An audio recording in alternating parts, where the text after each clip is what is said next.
Zen. Bueno, esto va a ser un poco más técnico, digamos, sí. Más por debajo. Es una buena introducción porque no tengo que explicar lo que es. Yo no tengo que explicar lo que es ni SDN, ni NF. V corta en Argentina, V en España. Y lo que voy a hablar es de un término un poco hiperbólico que llamamos la red superfluida. Y con un poco de suerte, en unos 45 minutos ya sabrán bien de lo que quiero, a lo que me refiero. Bueno, la motivación, ustedes supongo que saben por qué virtualizar los equipos es una buena idea.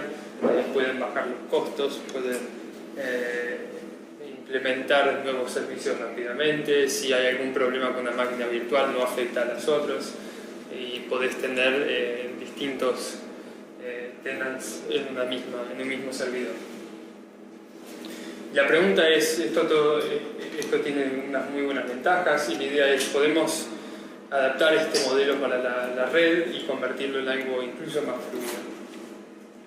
Parte del trabajo que hacemos es lo que llamamos consolidación en masa. En vez de tener, hoy día generalmente en un servidor tenés 10 máquinas virtuales, tal vez 50, dependiendo de cuánta plata gastás en lo que es la memoria de RAM. La idea es, podríamos llegar a tener cientos o miles de máquinas virtuales en un servidor. La otra idea es que una máquina virtual obviamente bootea mucho más rápido que una máquina física, pero toma segundos. Y podría ser posible de bootear máquinas en milisegundos, de manera que si entra una conexión, booteamos una máquina virtual para procesar esa conexión que entró sin que el usuario se dé cuenta que todo esto está ocurriendo. La otra es migración. Sería posible migrar estas máquinas virtuales de un lado al otro sin que el usuario se dé cuenta, sin romper conexiones. Y por supuesto, como estamos hablando de redes y operadores, necesitamos una banda ancha de 10 a 40 gigas o más. Entonces, voy a hablar de distintas tecnologías que estamos desarrollando o hemos desarrollado en mi grupo, 4. Lo que voy a hacer es darles una idea de cada una, más que decirles en gran detalle de qué se trata.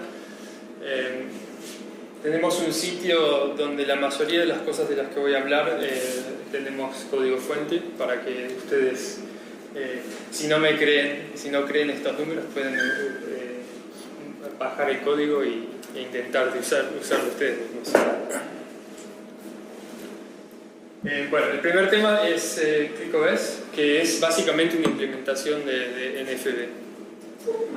Y si para los que les interese y quieren más información, hay un papel largo en una conferencia que se llama NSDI de este año.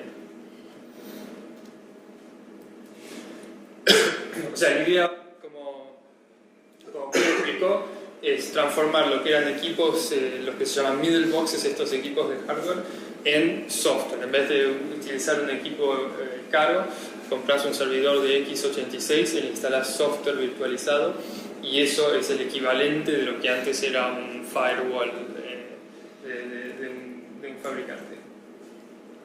Eso tiene muchas ventajas de costo, puedes consolidar máquinas, todas las ventajas que hay en un cloud. Pero la pregunta es, obviamente el equipo, el hardware no es el mismo, y es posible tener el mismo nivel de performance que teníamos antes. Entonces, ClickOS, que es el sistema que desarrollamos, son máquinas virtuales de Zen especializadas para hacer NFV. Y el software que tiene encima para hacer eso es Click, que es open source de MIT. Les voy a explicar un poco cómo funciona todo esto. Bueno, primeros requisitos, como dije antes, nos gustaría poder bootear estas máquinas rápidamente, que cada una no ocupe demasiada memoria en RAM, bueno, que estén aisladas, que tengan buena performance y flexibilidad. En ClickOS, las máquinas virtuales bootean en unos menos de 20 milisegundos, así que bastante rápido. Cada uno toma unos 5 megabytes de memoria. Obviamente están aisladas porque el aislamiento viene gracias al hyperverso de Zen. Performance, llegamos a tener 10 gigabits por segundo para casi todos los tamaños del paquete y un delay de unos 45 milisegundos. Y la flexibilidad es gracias a Qlik. Qlik es un sistema de software modular para redes donde tenés 200, 300 elementos ya implementados y tenés la opción de conectarlos de distintas maneras. Y de esa manera, haciendo un archivo de texto fácil, podés transformar, puedes poner configuraciones de firewalls, de NAS, de proxies y demás. Entonces, el mejor detalle que explico es, esto es una máquina virtual de Zen típica.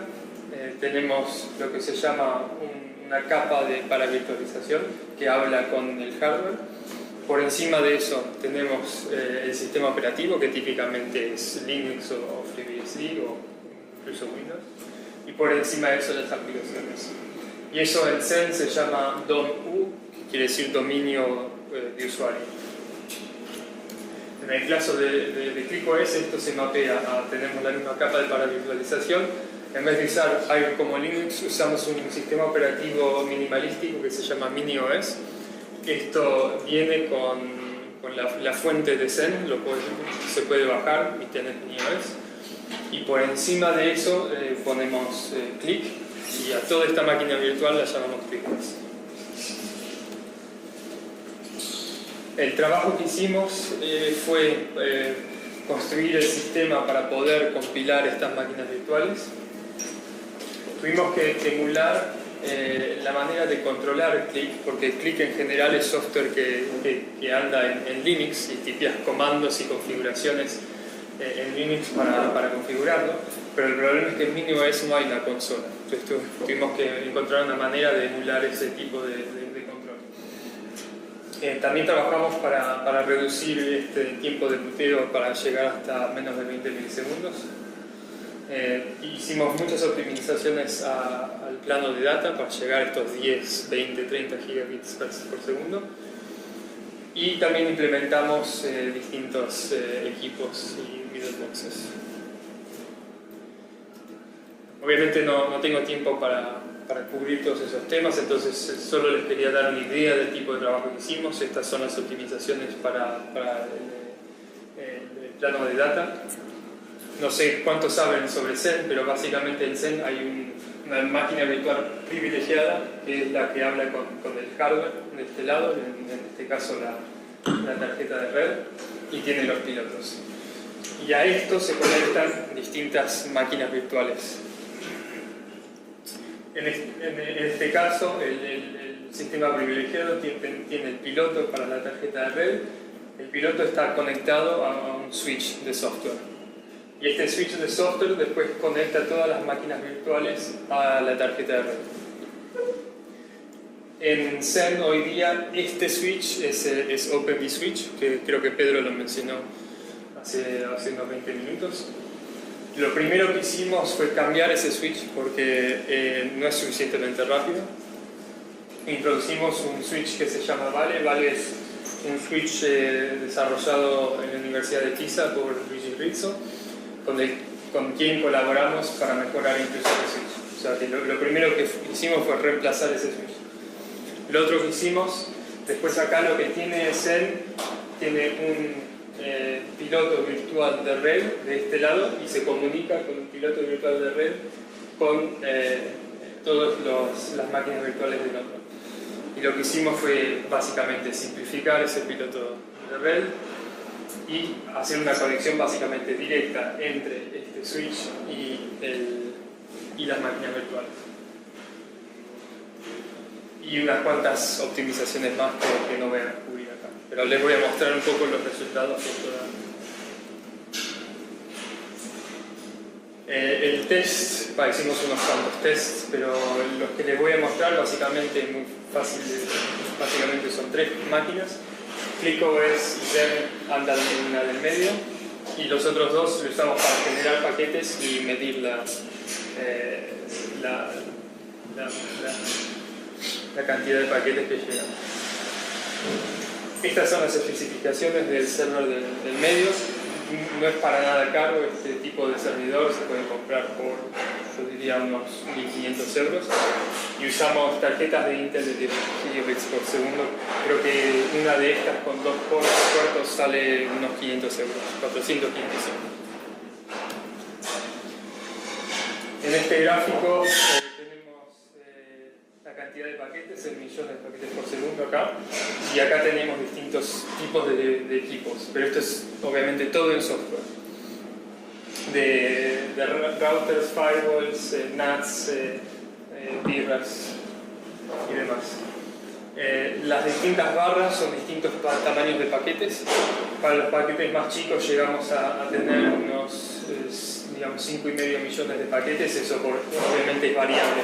Por ejemplo, el birras, que tiene que procesar paquetes mucho más, la cantidad baja. Después, para paquetes más grandes, esto ya es 10 gigabits por segundo.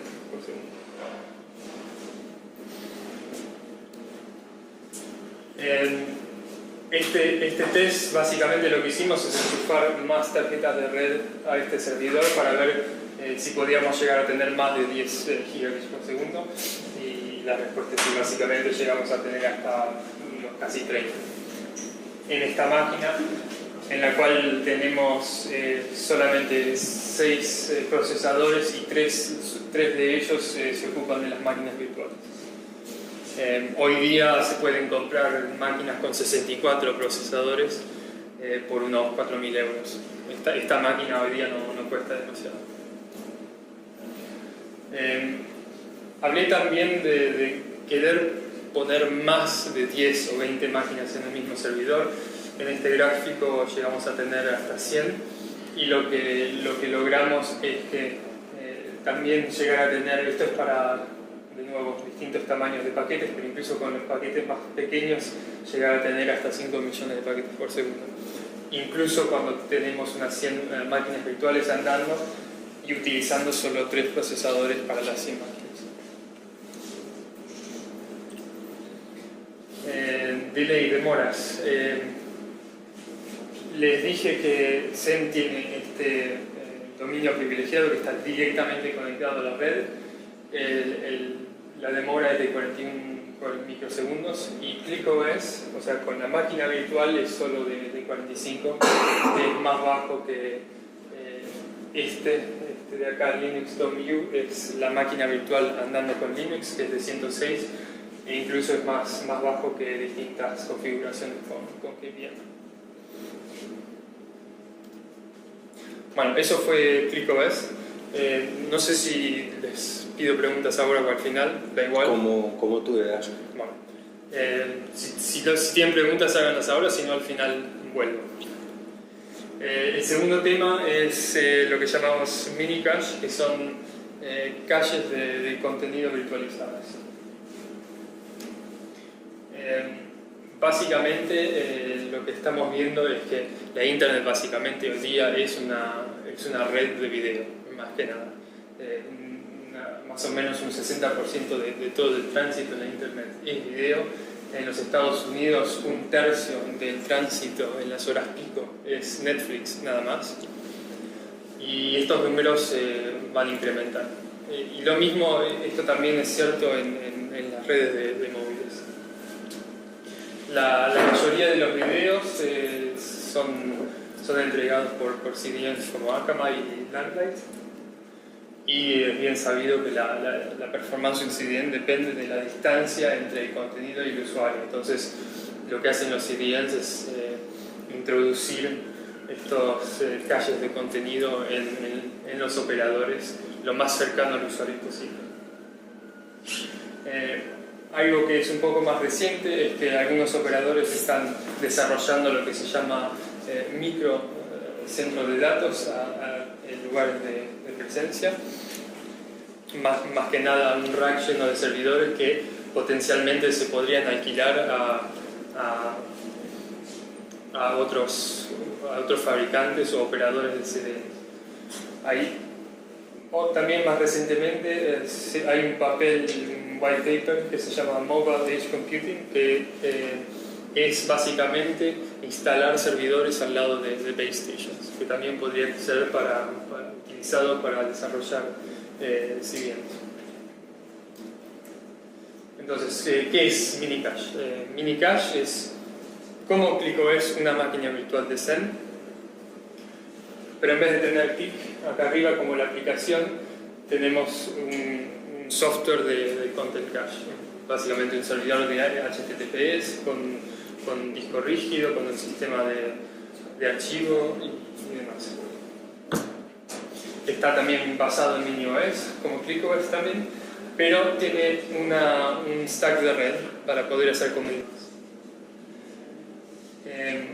Además tiene una consola interactiva. Dije antes que en ClickOS no hay manera de loguear al sistema y tipear comandos. Con Minicache sí se puede.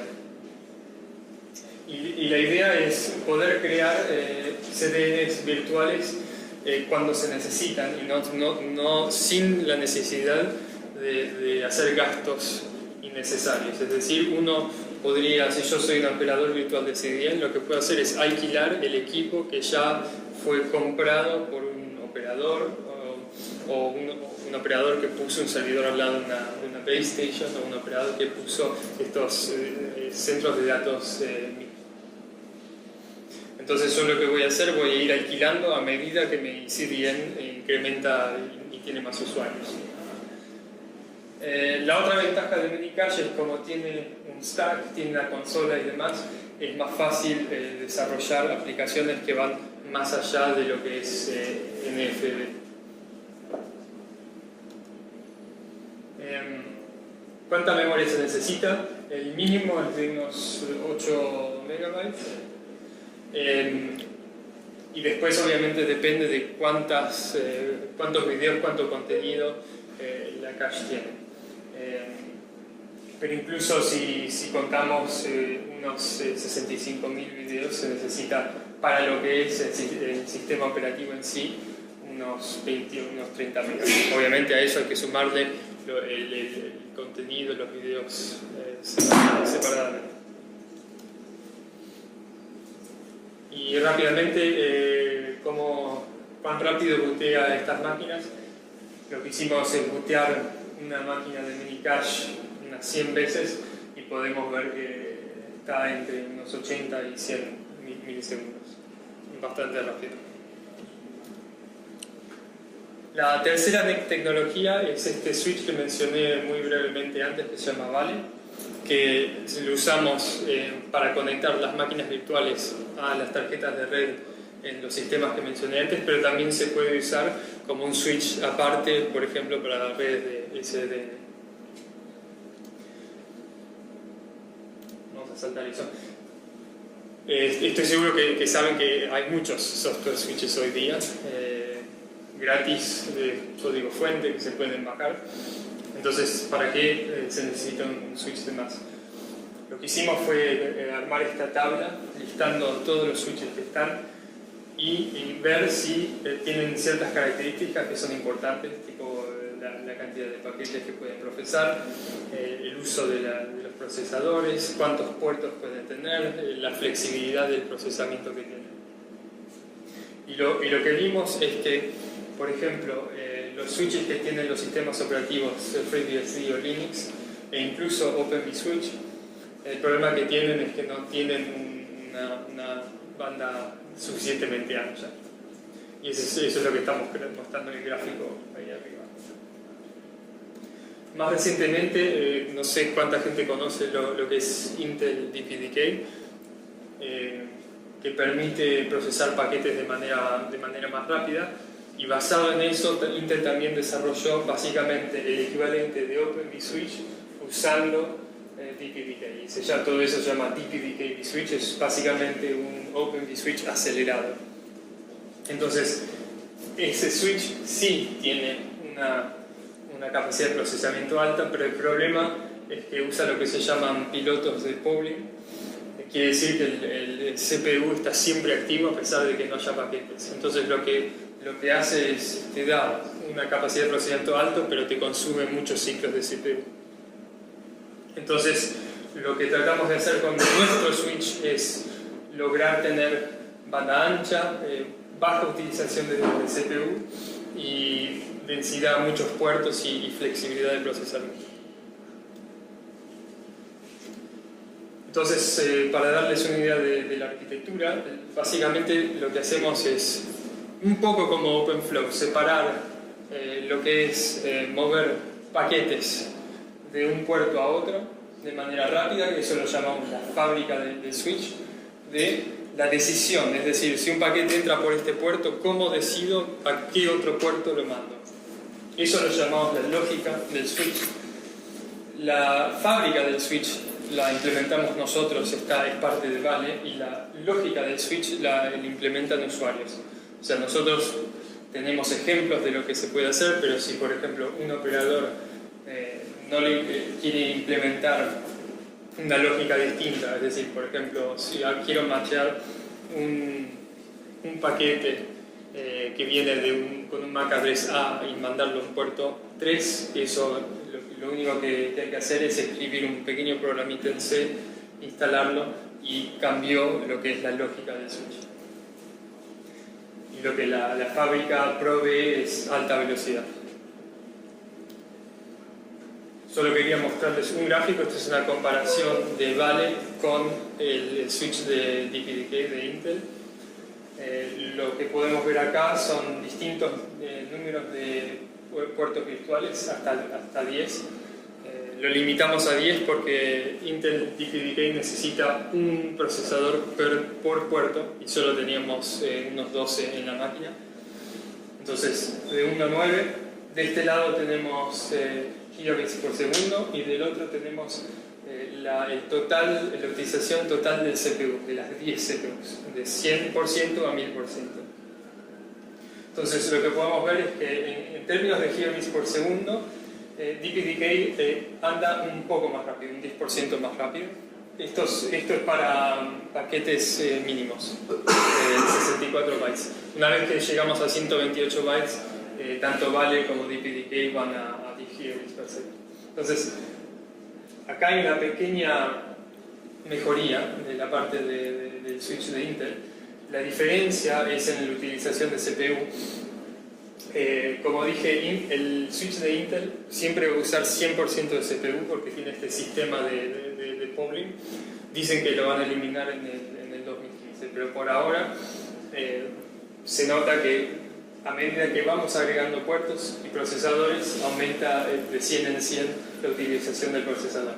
Y para Vale, la utilización cuando tenemos 9 puertos queda a unos 150%, es decir, un procesador y medio. Y todos los demás quedan libres para procesar paquetes o para ponerlos a servicio de aplicaciones en ese servidor. Obviamente, cuando se utiliza más CPU, eso también se transforma en temperaturas de procesador y también en uso de energía, y eso es lo que muestra este gráfico de abajo.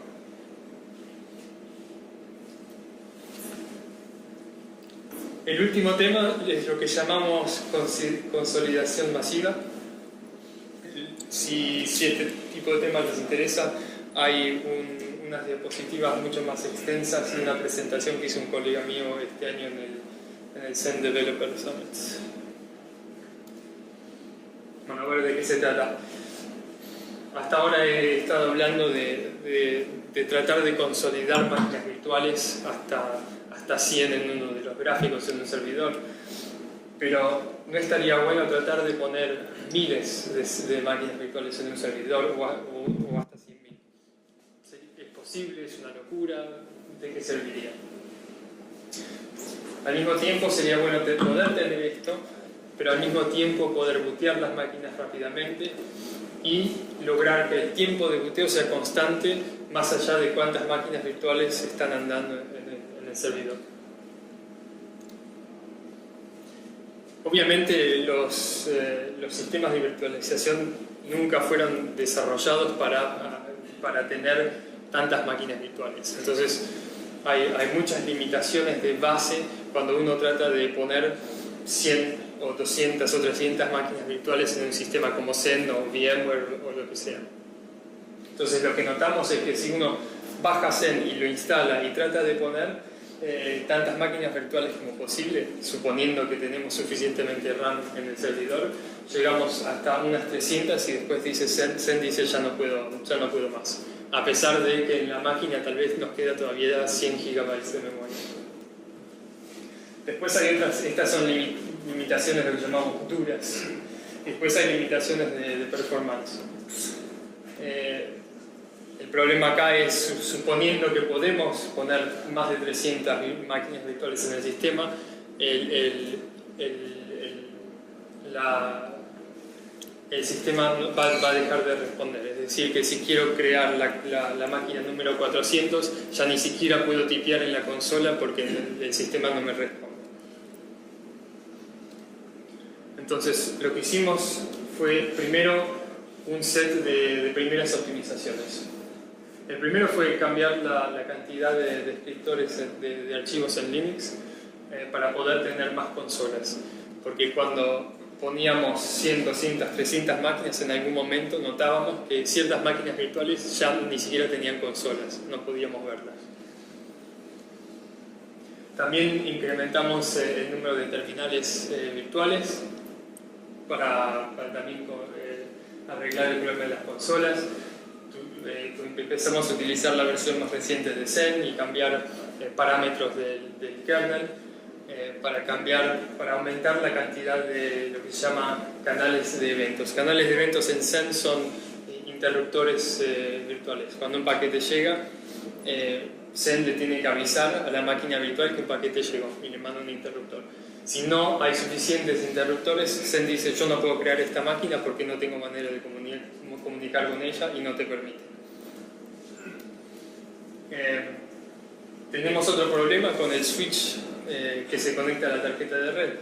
Muchas veces este switch es OpenVSwitch o el switch de Linux, y esos también tienen limitaciones de tipo no puedo tener más de 1000 puertos o no puedo tener más de 256 puertos. Si uno quiere utilizar un puerto por máquina virtual, eso te limita la cantidad de máquinas virtuales necesarias. Entonces, una de las cosas que se puede hacer es tener varias instancias de cada switch para aumentar el número de puertos. Y si hacemos todo esto, lo que notamos es lo siguiente. Acá lo que tenemos es un servidor de 64 procesadores. Básicamente son 4 procesadores de AMD con 16 cores cada uno, 64 en total. Es un servidor que cuesta unos 4.000 euros más o menos. Y lo que hicimos fue tomar primero un Xen estándar y tratar de bootear 10.000 máquinas virtuales, a ver qué pasa.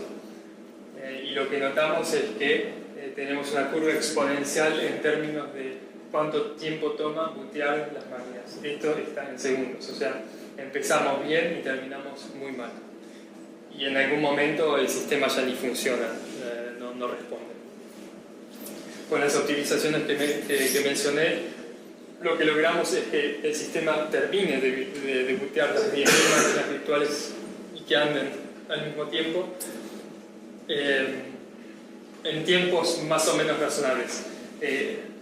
Obviamente el tiempo de booteo de la última máquina es bastante más elevado que la del primero.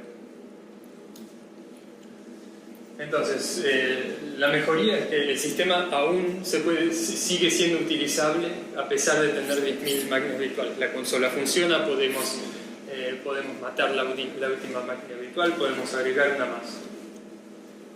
Pero el tiempo de booteo de la última máquina sigue siendo, en vez de 20 milisegundos, 200 o 300 milisegundos. Hay una diferencia.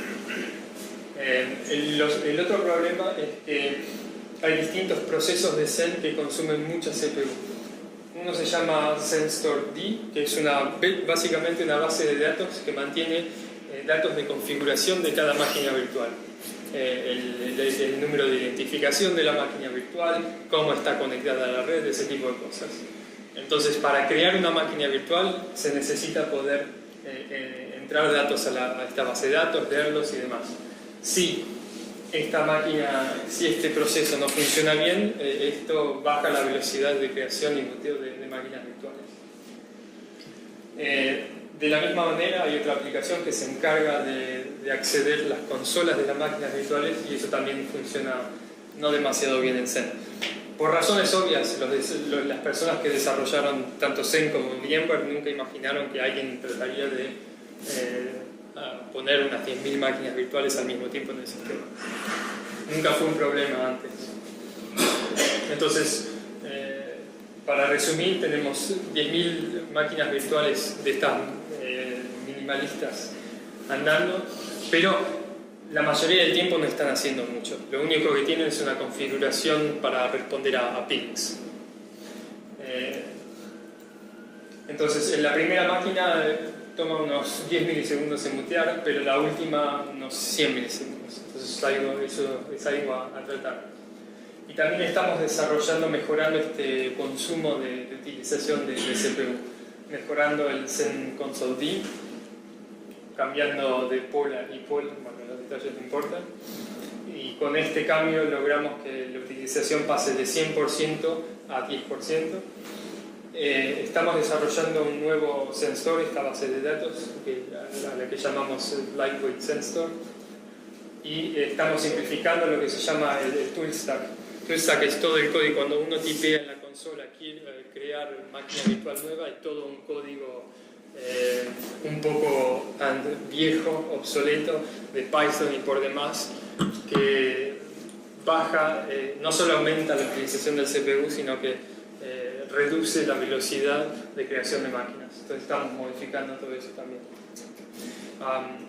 Hay muchos más gráficos en la presentación del Zen Summit mostrando resultados de esta parte también.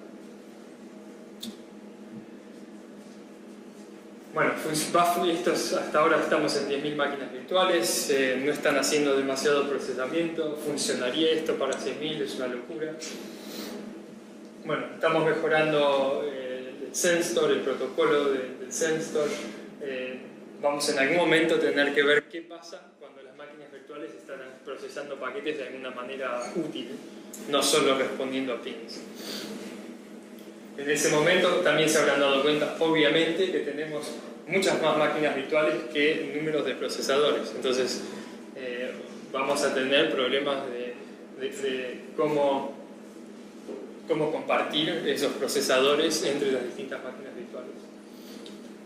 Lo otro que también tenemos que hacer es, a pesar de que estas máquinas virtuales solo ocupan 5 a 6 megabytes cada una, cuando lo multiplicas por 10.000 o por 100.000, terminas sin memoria física. Entonces también tenemos ideas de cómo reducir los 5 megabytes en probablemente la mitad o menos. Y también una manera de reducir eso es encontrar alguna manera de compartir la memoria entre máquinas virtuales que comparten la misma imagen de máquina virtual. Bueno, para resumir rápidamente, introduje una cantidad de tecnologías distintas que estamos desarrollando en nuestro grupo para apoyar esta visión de la red fluida o superfluida. Les hablé de lo que llamamos consolidación masiva, también la capacidad de bootear distintos servicios y máquinas virtuales cuando se necesitan en milisegundos, y la posibilidad de migrar estos servicios de manera muy rápida, de manera que el usuario no se le rompa la conexión o no se dé cuenta que de pronto su servicio está andando en otro servidor. Y haciendo todo esto con una banda suficientemente ancha. También les he mostrado la posibilidad de desarrollar sistemas operativos que son específicos a un tipo de procesamiento. Nuestro enfoque ha sido hasta ahora NFV, de equipos, de middle boxes y demás. pero también nos estamos expandiendo con el Container Cache. En realidad no hay ninguna restricción de base, lo único es que hasta ahora el código siempre tiene que ser en C o C++. Algunas de las otras actividades que estamos haciendo es integrar este tipo de máquinas virtuales con OpenStack para que un operador pueda controlar de manera uniforme estas máquinas virtuales de la misma manera que lo hace con máquinas virtuales más estándares como Linux. Lo otro es que estamos empezando a mover todos estos sistemas de Zen a KVM, porque hay mucha gente que en realidad usa KVM, no solo Zen.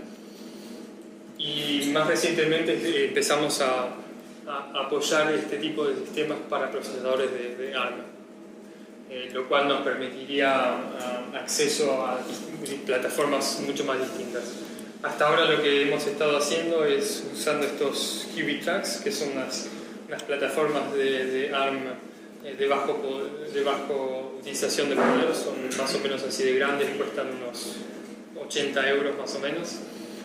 Y también la idea es pasar a ARM64 cuando esos servidores salgan a la venta. En realidad salieron a la venta el mes pasado, creo, en los Estados Unidos. En Europa es un poco complicado conseguirlos. Y como siempre estamos buscando, si a algún operador le interesa este tipo de temas, que me manden un mail, y siempre estamos interesados en desarrollar este tipo de prototipos para operadores.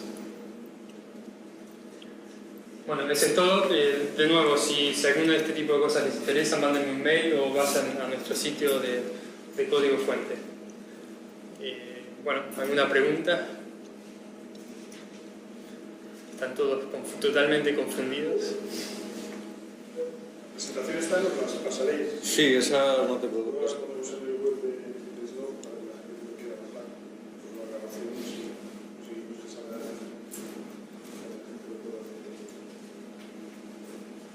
Sí. El tema de las máquinas virtuales pequeñas, ¿habéis hecho alguna prueba con Linux Container o Docker? Sí. No directamente, tengo unos amigos que han hecho una prueba, no en un servidor normal, pero en el QB-Track, y con la máquina virtual pequeña tenían unos tiempos de boteo de unos 100 milisegundos, y con un container que lo único que hacía es abrir el container, usar el comando de time y matarlo. Eso tomaba 1 o 2 segundos. 1 o 2 segundos comparado a unos 100 o 200 milisegundos con la máquina virtual. Pero en esta plataforma, no en un servidor normal. En un servidor normal no sé si la diferencia sería tan pronunciada. ¿Sería compatible con el resto de cosas, con el backend, las optimizaciones, todo compatible con...? Sí, y de hecho es totalmente posible poner un sistema de containers en una máquina virtual.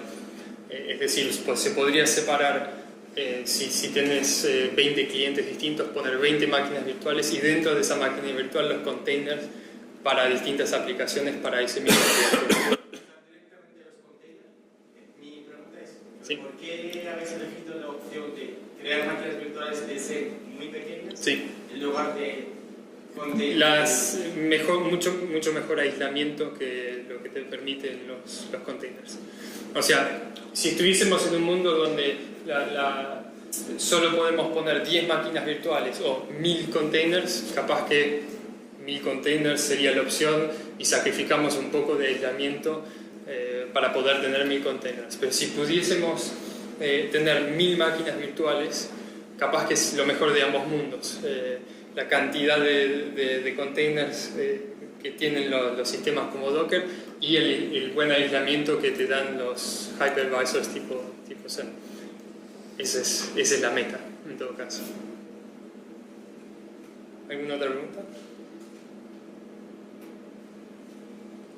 Bueno, cualquier cosa, un mail. Gracias. Bueno.